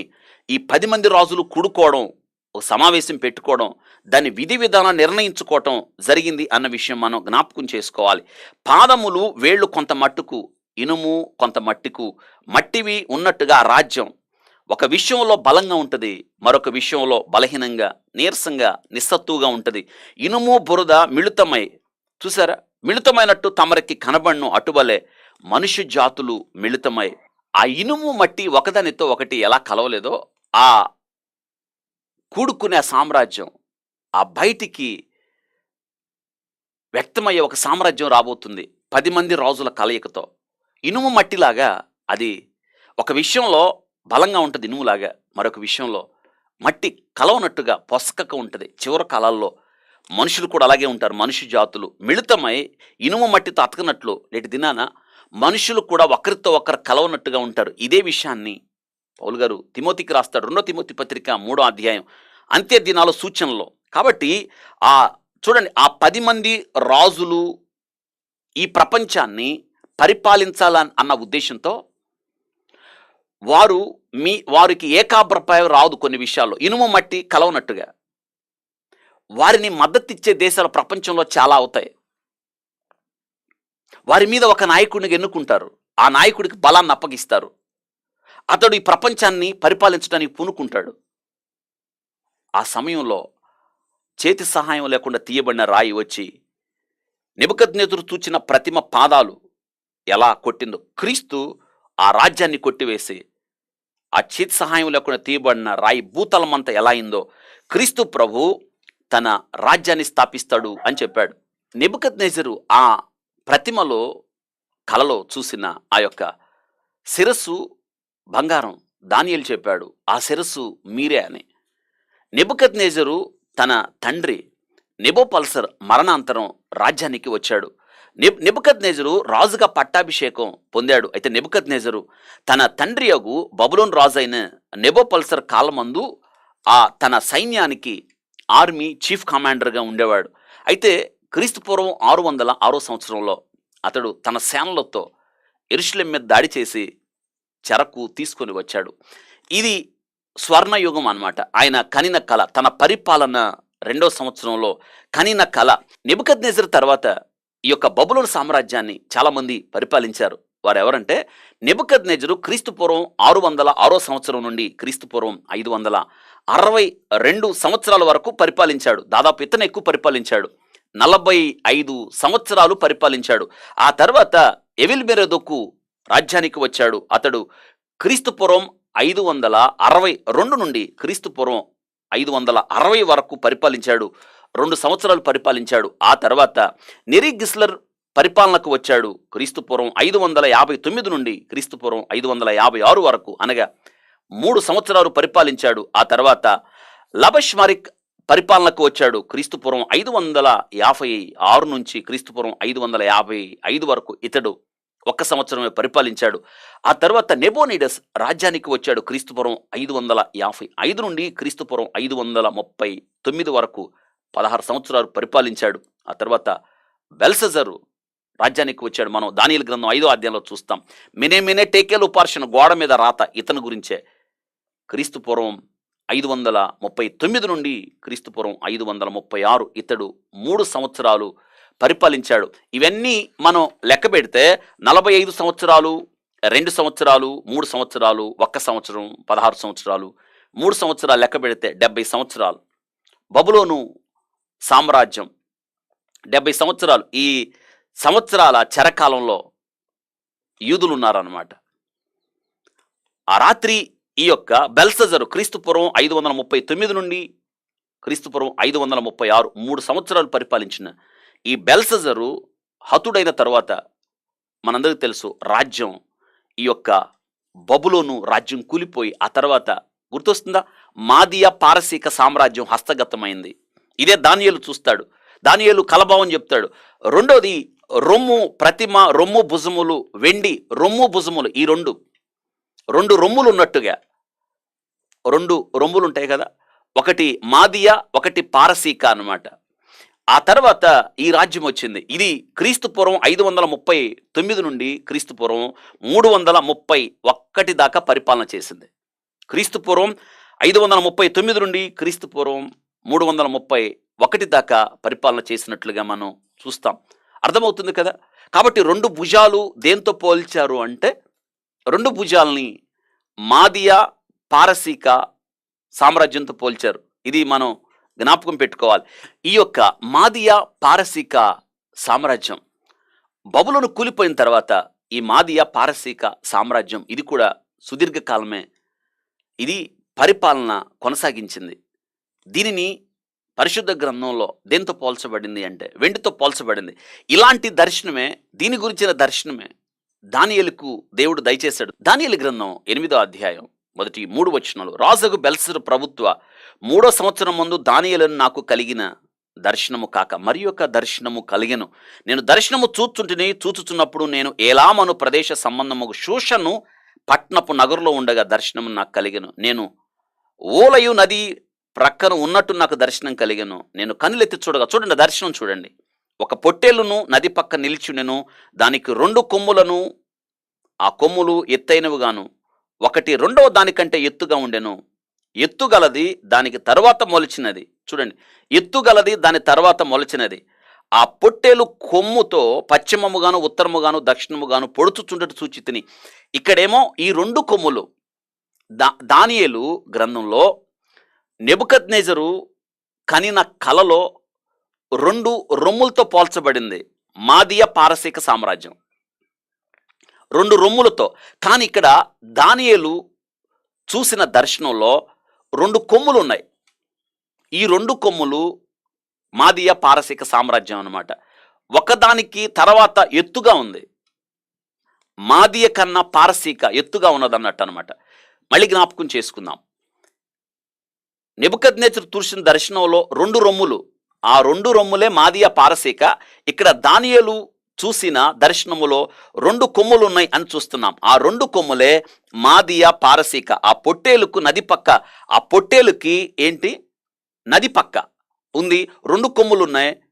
తర్వాత వచ్చిన కొమ్ము మొదటి దానికన్నా ఎత్తుగా ఉంది. 2 కొమ్ములు అనగా మాదియా పారసీక సామ్రాజ్యం. ఆ తర్వాత మాదియా సామ్రాజ్యం కన్నా పారసీకం ఎత్తు అవుతుంది, బలం అవుతుంది అనమాట. ఇది గుర్తుపెట్టుకోవాలి. అక్కడ 2 రొమ్ములు అన్న మాదియా పారసీక.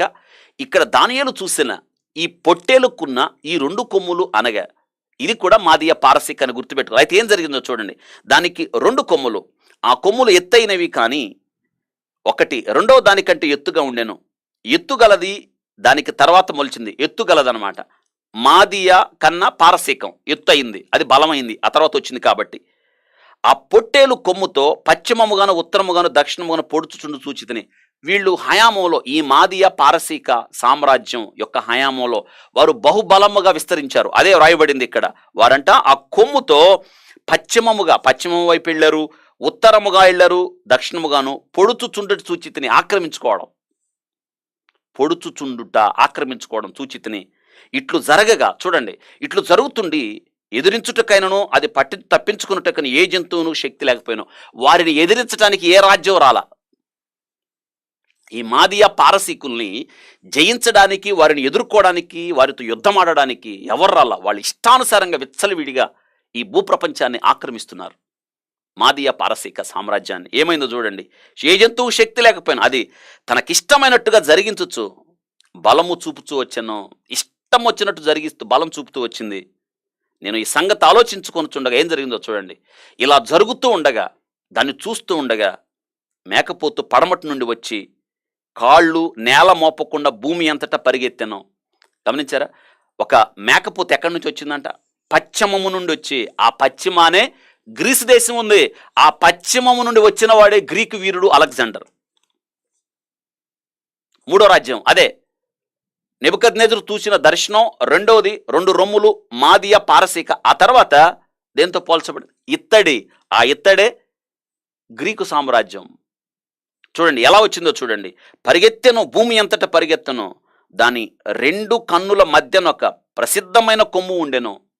2 కన్నుల మధ్య ప్రసిద్ధమైన కొమ్ము, అదే ఆ ప్రసిద్ధమైన కొమ్మే అలెగ్జాండర్ ద గ్రేట్. చూడండి రాయబడింది, ఈ మేకపోతు నేను నది పక్క నిలుచుంటూ చూచి తన 2 కొమ్ములు గల పొట్టేలు సమీపంగా వచ్చి. ఈ మేకపోతు ఎక్కడికి వచ్చింది? ఆ నది ఒడ్డున ఉన్న ఆ 2 కొమ్ములు కలిగిన ఆ పొట్టేలు దగ్గరికి వచ్చింది. అప్పటిదాకా ఆ పొట్టేలు అసలు విచ్చలవిడిగా భూమిని ఆక్రమిస్తుంది. దాన్ని ఎదుర్కోవడానికి ఎవరు లేరు, దాంతో యుద్ధమాడడానికి ఎవరు లేరు, దాన్ని జయించడానికి ఎవరు లేరు. ఇప్పుడు ఈ పొట్టేలు వచ్చింది. ఈ పొట్టేళ్ళు జయించడానికి మేకపోతు ఎక్కడి నుంచి వచ్చింది? పశ్చిమాన వచ్చింది. పశ్చిమాన ఏముంది? గ్రీస్ దేశం ఉంది. ఎవరు ఆ గ్రీసు దేశం? అలెగ్జాండర్ వచ్చాడు అనమాట. 2 కన్నుల మధ్య ప్రసిద్ధమైన కొమ్ము ఆయనే, అలెగ్జాండర్ ద గ్రేట్ అని రాసుకోవాలి మనం. చూడండి, అలెగ్జాండర్ వచ్చాడు, పశ్చిమానికి వచ్చి భయంకరమైన ఆ పొట్టేలకు సమీపముగా వచ్చి భయంకరమైన కోపముతోనూ బలముతోనూ దాని మీదికి ఢీకొని వచ్చాడు. ఢీకొనటానికి వచ్చాడు. నేను చూడగా ఆ మేకపోతు పొట్టేలను కలుసుకొని మిక్కిలి రౌద్రము గల దాని మీదకి వచ్చి ఆ పొట్టేలను గెలిచి అలెగ్జాండర్ ద గ్రేట్ వచ్చి మాదియ పారసీక సామ్రాజ్యాన్ని కూల్చేశాడు. ఎవరు జయించలేకపోతే పశ్చిమము నుండి వచ్చిన ఈ యొక్క కొమ్ము మహారౌద్రంతో మేకపోతు వచ్చి, ఆ మేకపోతే అలెగ్జాండర్ వచ్చంట ఢీకొన్నాడు. పొట్టేళ్లు గెలిచి దాని 2 కొమ్ములను పగలగొట్టాను. అర్థమైందా? దాని 2 కొమ్ములు పగలగొట్టేశాడు. అంటే మాదియ పారసీక సామ్రాజ్యం కూలిపోయింది. ఇప్పుడు 2 సామ్రాజ్యాలు కూలిపోయాయి. స్వర్ణమయం బబులోను కూలిపోయింది. 2 మాదియ పారసీక సామ్రాజ్యం కూలిపోయింది. ఇప్పుడు 3వది పశ్చిమం నుండి వచ్చిన ఈ యొక్క మేకపోతు ఈ అలెగ్జాండర్ గ్రేట్ జయించాడు. ఏమైందో చూడం, పగలగొట్టెను. ఆ పొట్టేలును దాన్ని ఎదిరింపకపోయినందున ఆ మేకపోతు దాన్ని నేలను పడవేసి తొక్కుచుండెను. అప్పటిదాకా అందరినీ జయించిన ఆ పొట్టేలు, ఆ 2 కొమ్ములు కలిగిన పొట్టేలు అనగా మాదియ పారసీక సామ్రాజ్యాలు ప్రపంచం పశ్చిమమున తూర్పున జయిస్తూ వెళ్ళిన ఈ యొక్క పొట్టేలు ఇప్పుడు మేకపోతు ముందు నిలబడలేక ఓడిపోయింది. వచ్చిన మేకపోతు దాని 2 కొమ్ములను విరగ్గొట్టి దాన్ని నేలకేసి తొక్కుచుండెను. అలెగ్జాండర్ గ్రేట్ ఏం చేశాడు? ప్రపంచాన్ని తొక్కేశాడు ఆయన. ఇదనమాట, తొక్కుచుండెను. దాని బలమును అనొచ్చు. ఆ పొట్టేలను తప్పించుట ఎవరి చేత కాకపోయాను, అలెగ్జాండర్ని జయించటం ఎవరి వల్ల కాలేదు. అలెగ్జాండర్ చేతుల్లో నుండి అనగా పశ్చిమమును వచ్చిన మేకపోతు చేతుల్లో నుండి ఆ పొట్టేలను రక్షించటం ఎవరి తరం కాలేదు అంటున్నాడు. ఆ మేకపోతు అత్యధికముగా బలము చూపుచు వచ్చాను. అలెగ్జాండర్ ద గ్రేట్ ఆ మేకపోతు అత్యధికంగా బలమునొస్తూ విస్తరించిపోయాడు. 12-13 సంవత్సరాల్లో ప్రపంచాన్ని జయించేశాడు. అది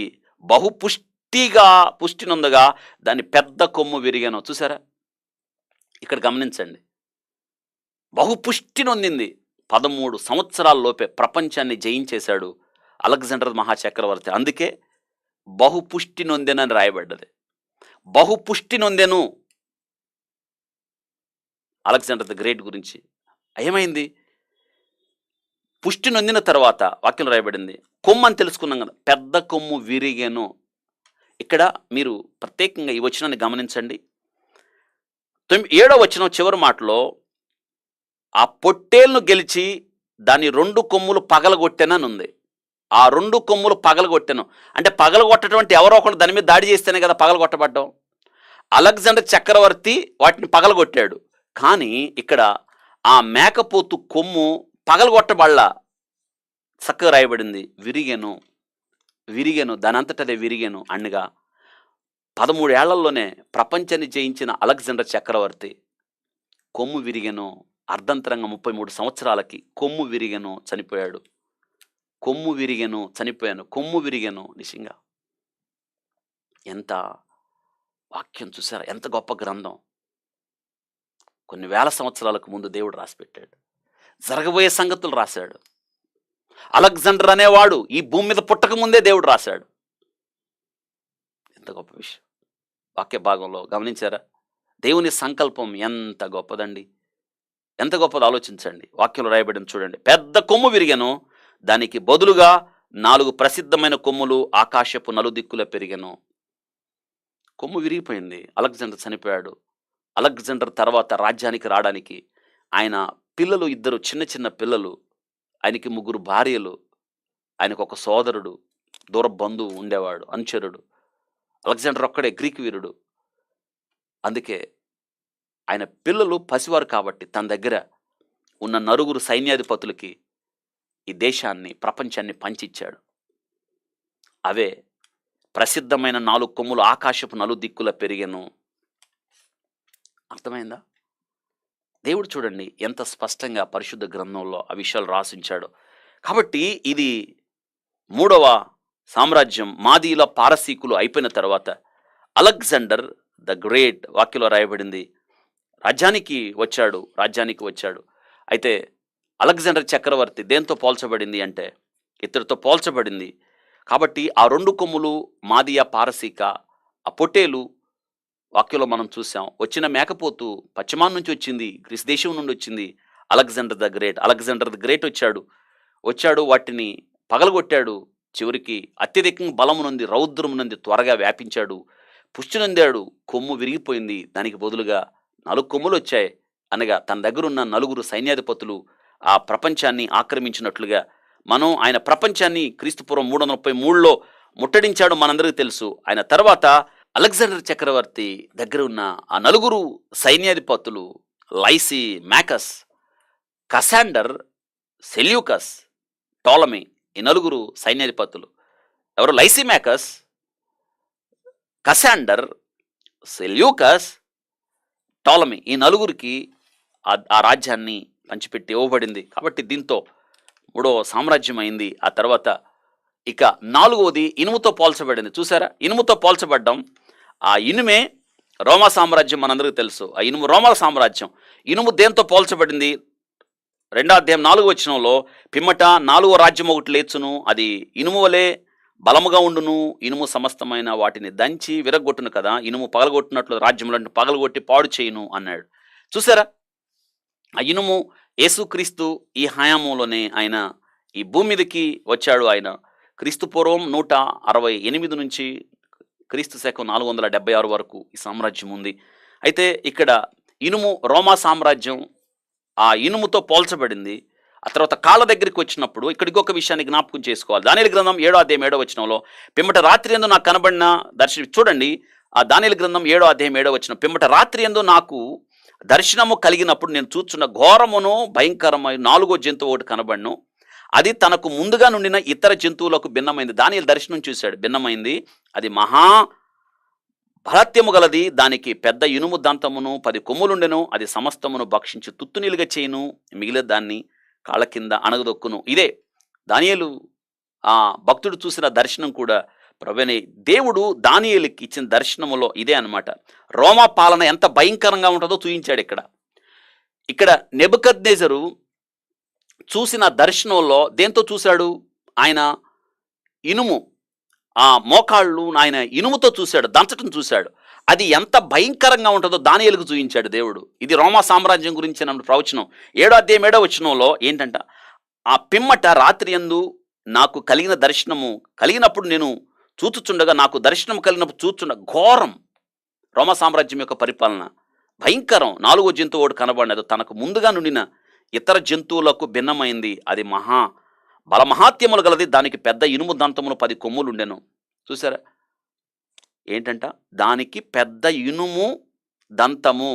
ఇక్కడ 10 కొమ్ములుండెను. గమనించండి, 10 కొమ్ములు, 10 వేళ్ళు. అక్కడేమో ఆయన 10 వేళ్ళు చూశాడు, ఇక్కడేమో 10 కొమ్ములు.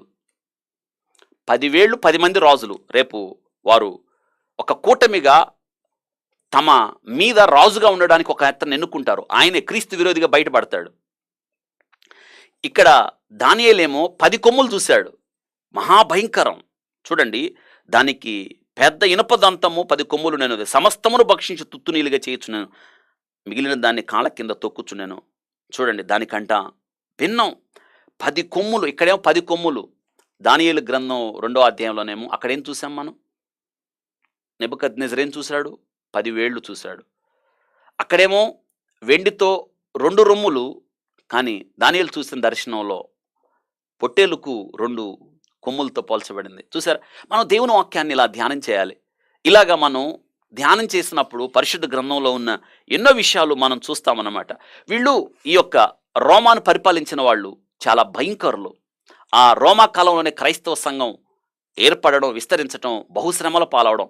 ఆ కాలంలోనే క్రీస్తు ప్రభు పుట్టాడు. క్రీస్తు శకం 14 నుంచి 37వ సంవత్సరంలో టైబీరియస్ సీజర్ పరిపాలించిన ఇతర దినాల్లోనే క్రీస్తు ప్రభు పరిచర్య ప్రారంభించి అద్భుతాలు, ఆశ్చర్యకార్యాలు చేశాడు. మృతులను సజీవులుగా లేపి యూదుల కుట్ర వలన సిలువకు అప్పగించి మరణించింది టైబీరియస్ కాలంలోనే. ఇది గుర్తుపెట్టుకోవాలి. ఆ తర్వాత క్యాలిగ్యులస్ సీజర్ వచ్చాడు. క్రీస్తు శకం 37 నుంచి 41 వరకు.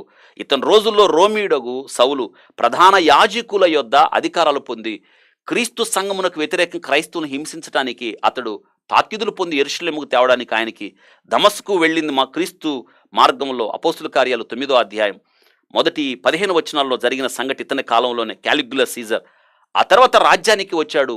ఈ యొక్క భయంకరులు వీళ్ళు.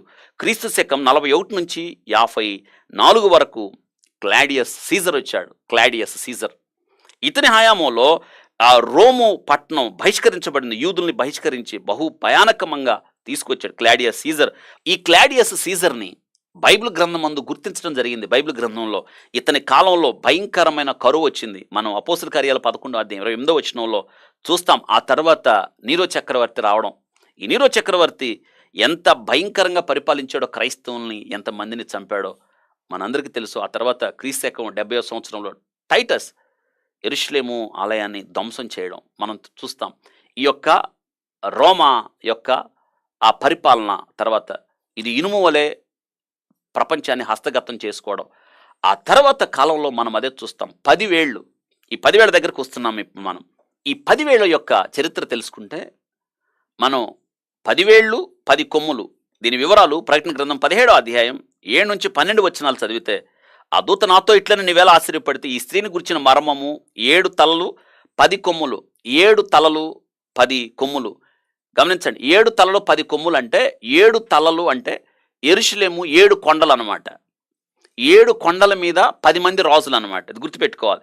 మోయిచున్న క్రూర మృగము గురించిన మర్మమును నీకు తెలిపెదను. నీవు చూచిన ఆ మృగము ఉండెను కానీ ఇప్పుడు లేదు. అయితే అది అగాధ జలముల నుండి పైకి వచ్చుటను నాశనము నాకు పోవుటకు సిద్ధముగా ఉన్నది. భూనివాసుల్లో జగదుత్పత్తి మొదలుకొని జీవగ్రంథమందు ఎవరి పేరు రాయబడలేదు. అది ఆ మృగం ఉండెను కానీ ఇప్పుడు లేదు. అయితే వచ్చుచున్న సంగతి తెలుసుకుని ఆశ్చర్యపడుదురు. ఇందులో జ్ఞానము గల మనసు కనబడును. ఆ 7 తలలు ఆ స్త్రీ కూర్చున్న 7 కొండలు రాయబడింది. మరియు 7 రాజులు కలరు, 5 కూలిపోయారు. గమనించండి, 7 రాజులు కలరు, 5 కూలిపోయారు. ఒకడున్నాడు కడమవాడు, ఇంకను రాలేదు. వచ్చినప్పుడు అతడు కొంచెం కాలం ఉండును. గమనించండి, ఎవరు కూలిపోయారంట? 7 రాజులు కలరు, 5 కూలిపోయారు. 5 రాజ్యాలు కూలిపోయాయని తెలుసుకున్నాం. 5 కూలిపోయాయి. చూడండి, ఒకడున్నాడు అప్పటికి. 5 రాజ్యాలు ఏ కూలిపోయాయి నేను చెప్పాను. మొట్టమొదట ఈ ప్రతిమలో నెబుకద్నెజరు చూసింది, అతడు బబులోను సామ్రాజ్యం, ఆ తర్వాత మాదియా పారసీక, ఆ తర్వాత గ్రీసు, రోమా, ఆ పస్కన్ రాజ్యం, ఇవి 5. గమనించండి, దానికి ముందు చూడండి, దానికి ముందు ఏమున్నాయి? 2 సామ్రాజ్యాలు ఉన్నాయి. అదే ఐగుప్తు సామ్రాజ్యం, అషూర్ సామ్రాజ్యం. వాక్యంలో రాయబడింది చూడండి. ఇప్పుడు 7 రాజులు కలరు, 5 కూలిపోయారు.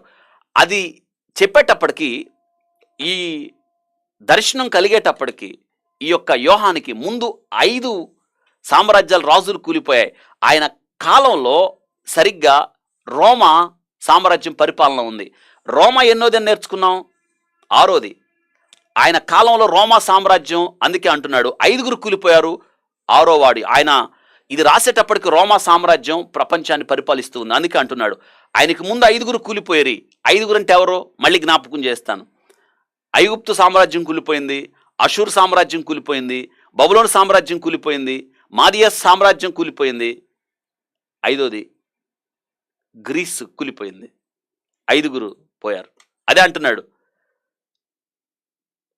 5 కూలిపోయారు, ఒకడున్నాడు. ఆ ఒక్కడెవరు? రోమా సామ్రాజ్యం. అప్పటికి రోమా సామ్రాజ్యం ప్రపంచాన్ని పరిపాలిస్తుంది. ఆ కాలంలో ఆయన ఉన్నాడు. కడమవాడు ఇంకనూ రాలేదు. ఇదే ఈ యొక్క 10 వేళ్ళు, ఈ 10 కొమ్ములు, వారందరూ కూడా కలిసి ఒక రాజుని ఎన్నుకుంటాడు. వాడు ఇంకా రాలేదు. వాడే క్రీస్తు విరోధి, వస్తాడు. అర్థమైందా? ఎంత చక్కగా పరిశుద్ధ గ్రంథంలో రాయబడిందో చూడండి. కాబట్టి ఈ యొక్క 7 కొండలు అంటే ఏమిటంటే, క్యాపిటోలస్ రెండో కొండ, కెర్విలస్, మిమినాల్ మూడో కొండ, 4వ కొండ ఎస్క్విలిన్, 5వ కొండ కయోలిన్, 6వ కొండ అవింటైల్, 7వ కొండ పాలటైన్. ఈ కొండల మీద, ఇది 7 కొండల మీద కట్టబడిన ఈ యొక్క సామ్రాజ్యం అన్నమాట. 7 కొండలు ఇవి. కాబట్టి ఈ రాజులు 10 మంది ఏం చేస్తారంటే, వీళ్ళు ఈ 10 మంది రాజులు వారందరూ కలుసుకొని, చరిత్రలో మనం నేర్చుకోవాల్సిన విషయం ఏమిటంటే, 3వ ప్రపంచ యుద్ధం వస్తుంది. 3వ ప్రపంచ యుద్ధం తర్వాత మళ్ళీ వీళ్ళందరూ కలుసుకొని, ఇది ఇప్పటికే 1957లో ఈ 10 మంది రాజులు కూడుకున్నారు అని మనం చరిత్రలో చూస్తాం. 1957వ సంవత్సరంలో పాత రోమా సామ్రాజ్యం ఎక్కడెక్కడ వ్యాప్తి చెందిందో అక్కడ ఈ ఐరోపా దేశంలో రోము నగరంలో కూడుకొని వాళ్ళు ఒక ఒప్పందం చేసుకున్నారు. ఒక ఒప్పందం, దాన్నే యూరోపియన్ ఎకనామిక్ కమ్యూనిటీ అంటారు, ఈఈసి. దానిలో కొన్ని రాజ్యాలు చేరాయని, Italy, West Germany, France, Belgium, Holland, Luxembourg, Great Britain, Ireland, Denmark, Greece, ఈ 10 రాజ్యాలు చరిత్రలో మనం చరిత్రకారులు చెప్తారు. ఈ 10 రాజ్యాలు నెబుకద్నెజర్ కల్లో చూసిన 10 వేళ్లుగా దానియేలు, మనం 10 వేళ్ళు దానియేలు చూసిన 10 కొమ్ములుగా మనకు కనిపిస్తుంది. ఈ యొక్క ఈఈసి, యూరోపియన్ ఎకనామిక్ కమ్యూనిటీ, వీరందరూ కలిసి బహుశా 3వ ప్రపంచ యుద్ధం తర్వాత ఇంత వినాశనం అవ్వద్దు, మనందరం ఏకాభిప్రాయం ఉందాం, మనలో పొసకకుండా, అభిప్రాయ భేదాలు లేకుండా మనలో ఒకరిని రాజుగా ఎన్నుకుందాం అని ఈ యొక్క యూరోపియన్ ఎకనామిక్ కమ్యూనిటీ, చాలా దేశాలు ఇప్పటికే వీరిని బలపరిచాయి. అనగా ఐరోపా ఐక్యరాజ్య సమితి అన్నమాట, యునైటెడ్ స్టేట్స్ ఆఫ్ యూరోప్ అన్నమాట. ఇదే దీనిలో నుండే రాబోతున్నాడు ఆ 7వ వాడు. ఇంకనూ రాలేదు, వచ్చి కొద్ది కాలం ఉంటాడు, వాడే క్రీస్తు విరోధి. కాబట్టి ఇందులో సభ్యత్వ దేశాలు ఒకే సభ్యత్వం అని, ఒకే డబ్బు చలామణ, కామన్ కరెన్సీ అని, వీటి మధ్య పాస్పోర్ట్ రద్దు చేయటం అని, అనగా అధికారాలు మొత్తం వాడికి అప్పగిస్తారు. వాడే క్రీస్తు విరోధి అవుతాడు అని చరిత్రకారులు చెప్తున్నారు. నిజమే, చరిత్రకారులు, బైబిల్ పండితులు కూడా ఇది ఒక రాజ్యాలకున్న ప్రత్యేకమైన ఆవశ్యకతను వివరిస్తూ, దీనిలో చాలా దేశాలు చేరతాయి, అధికారం మొత్తం వాడికి కట్టబెడతారు. ఇది ఎప్పుడు జరుగుతుంది అంటే, బహుశా సంఘం ఎత్తబడుతుంది, 3వ ప్రపంచ యుద్ధం తర్వాత జరిగే సంఘటన. వీడి అంత్యక్రీస్తు, వీడి అధికారాల చేతుల్లో తీసుకుంటాడు, ఆ ముద్రను చలామణిలోకి తీసుకొస్తాడు. ఒకే జాతీయత, ఇప్పుడు మనం చాలా సందర్భాల్లో మనం ఇదే చూస్తున్నాం, ఒకే జాతీయత ఉండునట్లుగా అందరికీ ఒకే నెంబర్. ఇప్పుడు మనకి ఆధార్ కార్డు ఎలా ఉందో అలాగే ప్రపంచంలో ఒకే నెంబర్ కింద తీసుకొస్తాడు. ఇదంతా కూడా జరగబోతుంది అని మనం చూస్తాం. మనం చూడండి పరిశుద్ధ గ్రంథంలో. కాబట్టి ఈ 10 మంది రాజులు ఏకాప్రాయం గలవారై తమ బలమును అధికారమును మృగమునకు అప్పగింతురు అంటున్నాడు. ఆ మృగమే వాడే అంత్యక్రీస్తు, వాడే క్రీస్తు విరోధి. ప్రజ్ఞ గ్రంథం 17:13 అని రాయబడి ఉంది, మనం జ్ఞాపకం చేసుకోవాలి. కాబట్టి ఇంకొకటి మనం చూస్తాం ఇక్కడ దానియేలు గ్రంథం 8వ అధ్యాయం 8-11లో, ఆ మేకపోతు అత్యధికంగా బలము చూపుచు బహుపుష్టినందుగా దాని పెద్ద కొమ్ము విరిగెను. అంటే అలెగ్జాండర్ గ్రేట్ చనిపోయాడు. విరిగిన దానికి బదులుగా 4 ప్రసిద్ధమైన కొమ్ములు ఆకాశపు నలుదిక్కుల పెరిగెను. వాళ్లే 4 సైన్యాధిపతులు. ఆ కొమ్ములో ఒకదాని నుండి మరొకటి కొమ్ము మొలిచెను. చూసారా, కొమ్ము మొలిచింది, అది దక్షిణముగాను తూర్పుగాను ఆనంద దేశపు దిక్కుగాను అత్యధికముగా బలసెను. వాడే ఆ 4 సైన్యాధిపతుల్లో నుంచి ఒక కొమ్ము వచ్చింది. ఆ కొమ్మే ఈ 10 రాజ్యాల రాజులు కూడుకొని ఆ కొమ్ముకి అప్పగిస్తారు బలం.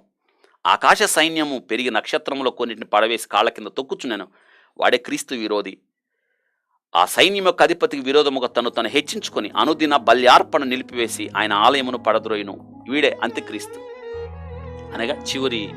చూడండి, ఆ 10 వేళ్ళు, ఆ 10 కొమ్ములు, యూరోపియన్ ఎకనామిక్, మనం వారు ఒక కమిటీగా, ఒక యూరోపియన్ ఐక్య రాజ్య సమితి. కాబట్టి అందులో సభ్యత్వం ఉన్న దేశాలకి మనం తర్వాత దానియేలు గ్రంథం మనం కలిపి ప్రకటన గ్రంథాన్ని ధ్యానించేటప్పుడు మళ్ళీ ఈ అధ్యాయాన్ని ప్రస్తావిస్తాం. ఇది ఈ యొక్క ప్రతిమ యొక్క సారాంశం క్లుప్తంగా. ఇంకా చెప్పడానికి ఎన్నో ఉన్నాయి, కానీ ఇంతకన్నా ఎక్కువ అవసరం లేదన్నది నా ఉద్దేశం. ఇప్పటికే చాలా ఎక్కువ అయింది. దీన్ని మళ్ళీ మళ్ళీ నేర్చుకోండి. కొన్ని విషయాలు చెప్పాను కాబట్టి ఎక్కడి నుంచి వస్తాడో మనకు అర్థమైంది. చివర 5 రాజులు కూలిపోయారు. ఇప్పుడు ఒకడున్నాడు, తర్వాత రాబోతున్నాడు. 5 రాజ్యాలు కూలిపోవడం మనం ఏం చూస్తున్నాం? వాడే. మొట్టమొదట ఐగుప్తు కూలిపోయింది, అషూర్ కూలిపోయింది, బబులోను కూలిపోయింది, మాదియ పారసీక కూలిపోయింది, ఆ తర్వాత గ్రీస్ కూలిపోయింది. యోహాను గారి దర్శనాన్ని చూసేటప్పటికి అప్పుడు ప్రపంచం రోమాధిపత్యం కింద ఉంది. ఆ తర్వాత అంటున్నాడు అప్పుడు ఎన్నో రాజు 5 చనిపోయాడు, 6వ వాడు ఇప్పుడు ఉన్నాడు. ఆయన ఉన్న కాలంలో రోమా సామ్రాజ్యం ఉంది. 7వ వాడు రాబోతున్నాడు. వాడు ఏం చేస్తాడు? వాడే అంత్యక్రీస్తు, క్రీస్తు విరోధి. వాడి ముద్ర, వాడి యొక్క పరిస్థితులు, ప్రపంచ భవిష్యత్తు ఏ రీతిగా ప్రభావితం కాబోతుందో. అయితే ఒక విషయం ఏమిటంటే, సంఘం ఎత్తబడుతుంది. ఇది గుర్తుపెట్టుకోండి. సంఘము ఎత్తబడుతుంది. సంఘము మహాశ్రమల గుండా వెళ్ళదు. అందులో ఇంకా అనుమానమే లేదు. వాక్యం ఆధారం చేసుకుని మనం నేర్చుకుందాం. తలదించండి, ప్రార్థన చేసుకుందాం. పరిశుద్ధుడా స్తోత్రాలు. దానియేలు గ్రంథం 2వ అధ్యాయంలో భవిష్యత్తులో జరిగే సంగతులు వివరించి చెప్పారు. ప్రకటన గ్రంథం ఆధారంగా దానియేలు గ్రంథంలో ఉన్న విషయాలు మేము తెలుసుకోగలిగాం. అంతే దినాల్లో ఉన్నామన్న సంగతి మాకు అర్థమైంది. వాక్యం విన్న మీ బిడ్డలను పేరు పేరున దీవించండి ప్రభా. భవిష్యత్తులో జరిగే సంగతులు మాకు వివరింపచేశారు. అందును బట్టి స్తోత్రాలు. సిద్ధపాటు దయచేయండి ప్రభా. మమ్మల్ని మేము సిద్ధం చేసుకొని రాకడలు ఎత్తబడే వారికి ఉండడానికి సహాయం చేయండి. మా కొరకు రాసి ఉంచిన విషయాలన్నింటిని బట్టి స్తోత్రాలు చెల్లిస్తున్నాను. ఘనమైన మీ నామాన్ని మహిమ తెచ్చుకున్నామని యేసు నామములో అడిగి వేడుకుంటున్నాం. మన తండ్రి దేవుని ప్రేమ, కుమారుని యేసుక్రీస్తు వారి యొక్క కృప, పరిశుద్ధాత్మ అన్యోన్య సహవాసం, కాపుదల, నడిపింపు మనందరికి సదాకాలం తోడయుండి నడిపించునుగాక. ఆమేన్. God bless you.